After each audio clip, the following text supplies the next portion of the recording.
Hello and welcome to a new video. Today we're going to take a look at my legend run. I actually had legend already over a week ago. I just really didn't get the time to make a video towards it. And now this is going to be the final battle video of this season. Why? Because of course, as far as I can see that, we are gonna get a season release maybe even today already. Could very likely be the case for PvP, because we're going to have the World Championships, which is going to start today. Yeah, will be interesting on how this is going to go and going to work. I don't know if I'm going to have time to make a video towards it immediately. Most likely not even until the new season starts, but we have to see. I think the new season starts next Tuesday, I assume.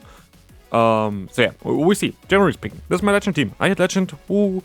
It's the thing that I was saying before as well. Like, I don't know if I'm gonna be able to do it because I barely did battles this season. I hopefully can do a few more next season again.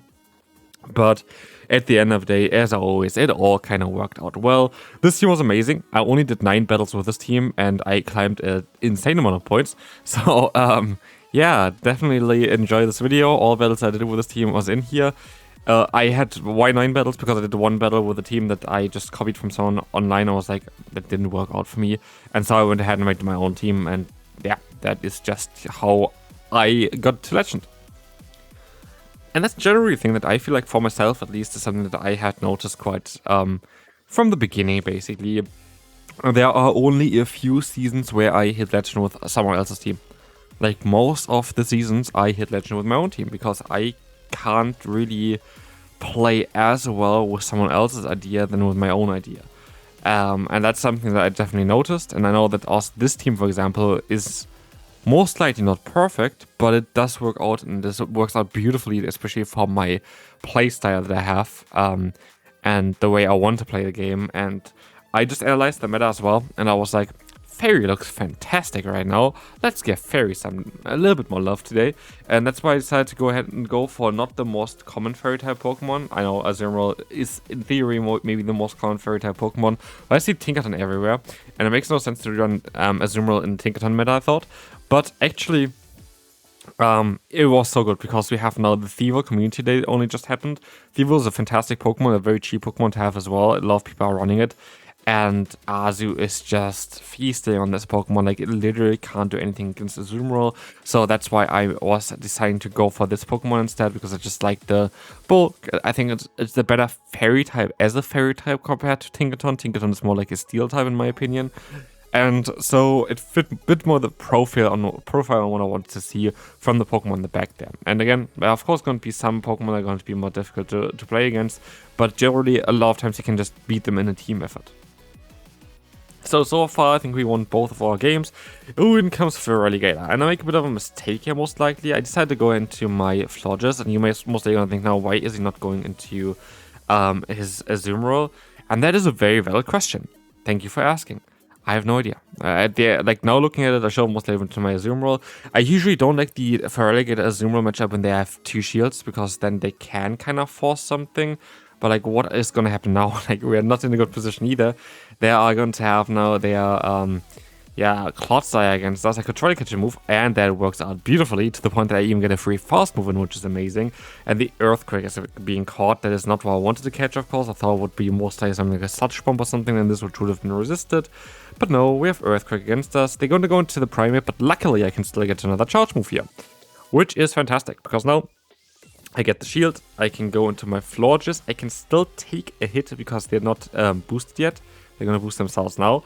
But I can now go for the Chilling Water and force the final shield, which now puts my Azumarill into a position that we're going to go up against a fighter and a ground-type Pokemon, which you're both going to be able to beat with Azumarill.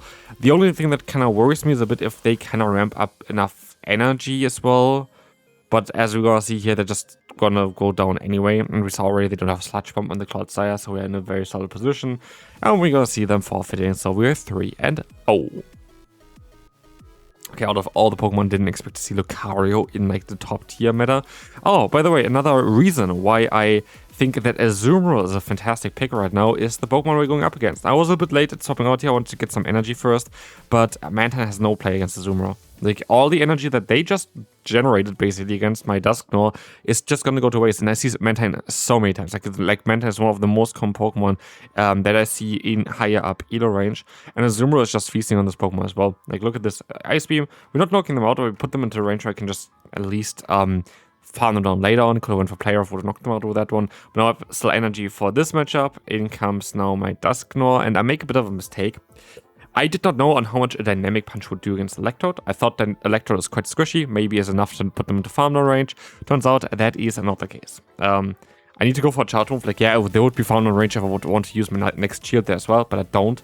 And so I'm in a bit of a worse position than I wanted to be in. I will let this move go, because now their Mantine is at 1 HP, and I have the option to debuff whatever's in the back. This is going to be just a Twister, I think. And the benefit here as well is that they're going to go down, and I can debuff whatever's in the back, which we saw already is Lucario, and they got a forfeit here. So, 4-0 into Sandslash. Sandslash is a bit of, I wouldn't say a problem, especially not the way this is played out, because we got them already low. Like, of course, our Florges doesn't really want to face it. It's a very nice neutral pick right now. But Azumarill actually against Powder Snow version of this Pokemon is really, really solid. So, like, I'm not really that worried about it. They only go for another charge move here. Ice Punch is coming in, and they swap out into the Clodsire. And now I'm like, I don't really have a great answer for this Pokemon anymore. What do I do? What do? I go into Azumarill. Again, they could have Sludge Bomb, but I got them low to the point that an Ice Beam is going to be enough. They have Earthquake. Okay, so that means that I'm going to be able to take another hit. That means as well that I'm just going to be able to go for the Ice Beam here. It wouldn't knock them out yet, as far as I see that, exactly. They're still going to get another charge move, so that's also right, like, perfectly played from the opponent. But the Stone is not going to put us into range for the Sandslash either. Sandslash is going to be forced to go for a charge move, and you see me here actually going for the Ice Beam. They're very low already, so like, while this is a double resisted hit, it's enough to knock them out. In the back is going to be Seeking, and here's a funny thing. I saw that this is doing quite a lot of damage, to the point that if I go for this move first, the Chilling Water, I should be able to guarantee myself to get it to a Trailblazer afterwards. And that's what we're going to do here. We drop the opponent's attack a bit, so we can now take this Drill Run, just barely, get the Trailblazer off. Now we either knock them out, or get the final shield. Let's see. We are going to get the knockout, and we're going to move on to the next opponent. So far, 5-0 with this team. By the way, I did get my Pikachu Libra afterwards as well. Like, actually my girlfriend played the battles to get the Pikachu Libra, so that was kind of nice. But I did not get a shiny, of course. It's 27 seasons. I hit Legend every single season. Why would you expect to get a shiny ever? But it is what it is. Here, I should maybe shield. I'm a bit of a silly one here because Earth Power does a lot of damage. They should not have enough. I think I'll speed them to the next Trailblaze as well. So, like, that's actually grand. I'm gonna knock them out, so that actually worked out quite well. Critterly comes in, I can debuff them, which is beautiful. Like, this is the thing as well. Florge is just such a strong Pokemon. I love this Pokemon. It's such a nice face-up. It's like the perfect glue between different kind of teams. And the back here is gonna be Charger Bug. And I was like, that's totally grand. Like, I am not worried about this Pokemon whatsoever. I'm not really worried about the Critterly too much either, to be fair. And I tried to catch the move here onto my Azumarill, didn't work out. I have another charge move stored though onto my Dusknoir, and I know that I will be fine here. Like, the discharge comes in, I can still take another discharge. I will keep the shield from the Dusknoir.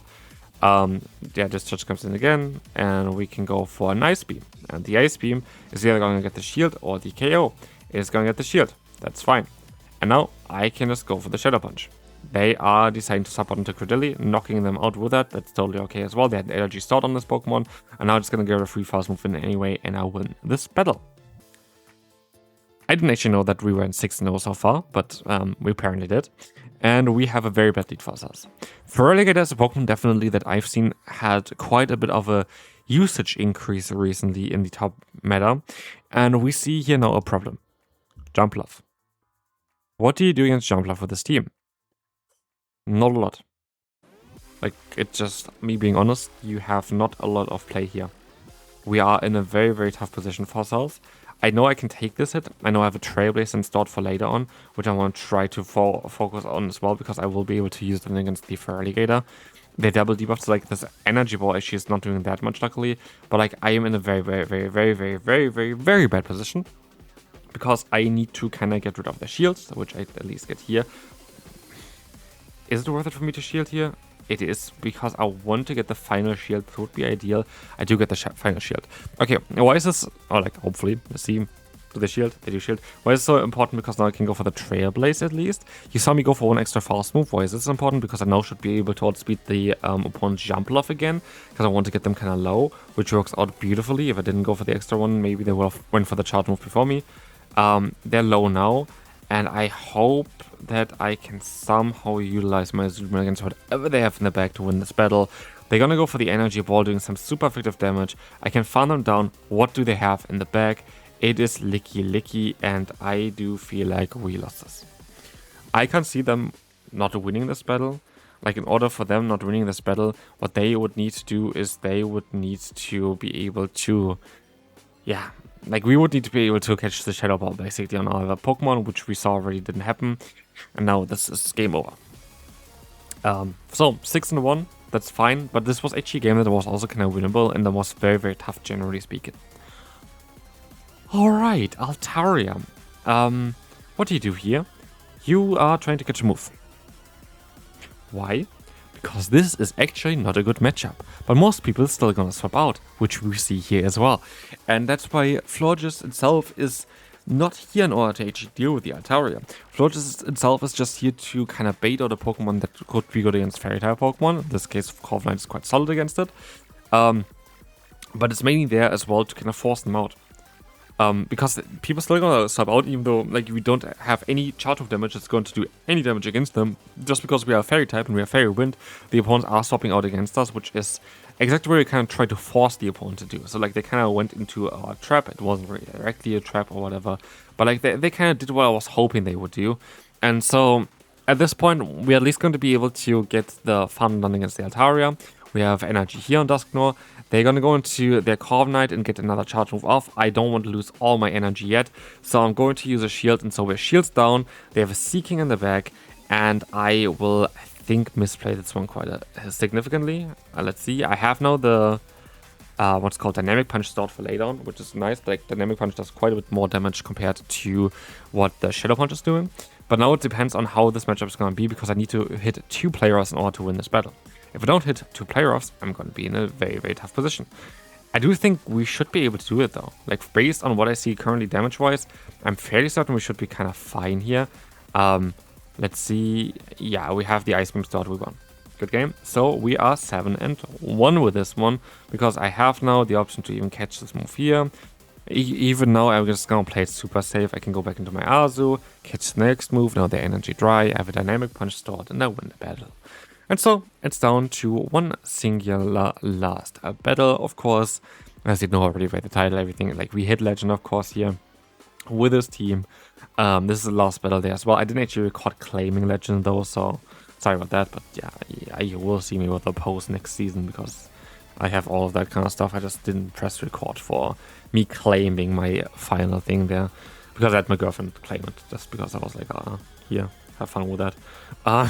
But yeah, we have actually a very interesting opponent for the last one. We're going to have Pidgeot, and it is Featherlands Pidgeot. That's very rare. Usually you see Air Cutter recently. It's like the more prominent version of this Pokemon.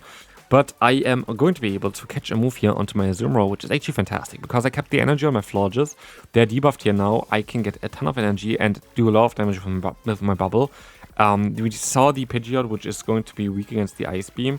The opponent stops us into the final Pokemon, which is going to be now the Gastrodon, and I should hopefully be able to now utilize as well my DUSKNOIR in order to deal with this Pokemon. As you're gonna see as well, I'm gonna catch the move. I hope they go for the Body Slam, they go for the Earth Power, which is a smart play. But like, at the end of the day, at least I get some use out of my DUSKNOIR, as we can now go for the Shadow Punch. We get the no shield actually from the opponent. Now it's all down to Pidgeot. Pidgeot has a 14 move, which makes it quite nicely for us at least to utilize the 3-turn fast move of our Azumarill, but it's still going to be a very tough battle. And they are Let's see. We're going to use a shield. I expect them that they're going to try to catch onto the other Pokemon. They do, which is beautifully because we expected it and predicted it. And now we can go for the Ice Beam here to get the final shield. And we have a Charge Move stored on the Florges, and we somehow still won the battle. This was my Legend team. This was my Legend run. Hope you have a great last few days for the season, and I'll see you then. Bye-bye.